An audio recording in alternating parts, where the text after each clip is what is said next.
The Sagacious Monkey and the Boar. Long, long ago, there lived in the province of Shinshin, in Japan, a travelling monkey man who earned his living by taking round a monkey and showing off the animal's tricks.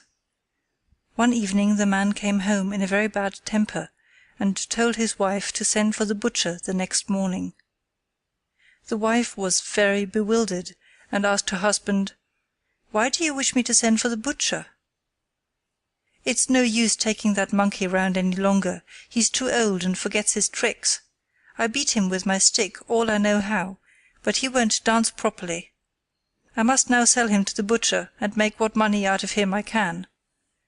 There is nothing else to be done."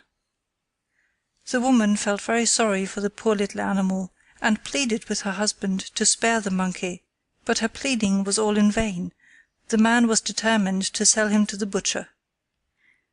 Now the monkey was in the next room and overheard every word of the conversation.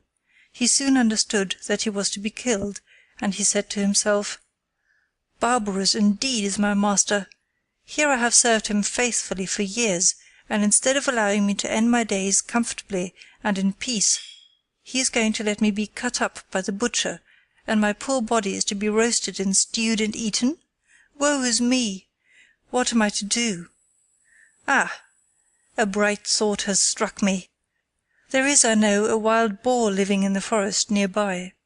I have often heard tell of his wisdom. Perhaps if I go to him and tell him the strait I am in, he will give me his counsel. I will go and try." There was no time to lose. The monkey slipped out of the house and ran as quickly as he could to the forest to find the boar. The boar was at home, and the monkey began his tale of woe at once. "Good Mr. Boar, I have heard of your excellent wisdom. I am in great trouble. You alone can help me.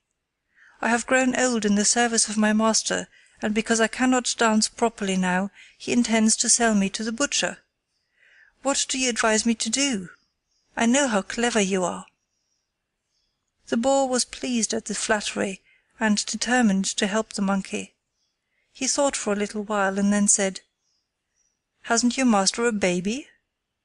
"Oh, yes," said the monkey, "he has one infant son." "Doesn't it lie by the door in the morning when your mistress begins the work of the day? Well, I will come round early, and when I see my opportunity I will seize the child and run off with it." "What then?" said the monkey. "Why, the mother will be in a tremendous scare, and before your master and mistress know what to do, you must run after me and rescue the child and take it home safely to its parents, and you will see that when the butcher comes they won't have the heart to sell you." The monkey thanked the boar many times and then went home. He did not sleep much that night, as you may imagine, for thinking of the morrow. His life depended on whether the boar's plan succeeded or not. He was the first up, waiting anxiously for what was to happen. It seemed to him a very long time before his master's wife began to move about and open the shutters to let in the light of day. Then all happened as the boar had planned. The mother placed her child near the porch as usual while she tidied up the house and got her breakfast ready. The child was crooning happily in the morning sunlight, dabbing on the mats at the play of light and shadow. Suddenly there was a noise in the porch and a loud cry from the child. The mother ran out from the kitchen to the spot, only just in time to see the boar disappearing through the gate with her child in its clutch. She flung out her hands with a loud cry of despair and rushed into the inner room where her husband was still sleeping soundly. He sat up slowly and rubbed his eyes and crossly demanded what his wife was making all that noise about.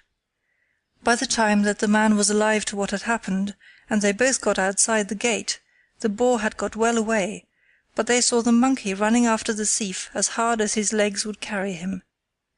Both the man and wife were moved to admiration at the plucky conduct of the sagacious monkey, and their gratitude knew no bounds when the faithful monkey brought the child safely back to their arms. "There," said the wife, "this is the animal you want to kill. If the monkey hadn't been here, we should have lost our child forever." "You are right, wife, for once," said the man as he carried the child into the house. "You may send the butcher back when he comes, and now give us all a good breakfast, and the monkey too."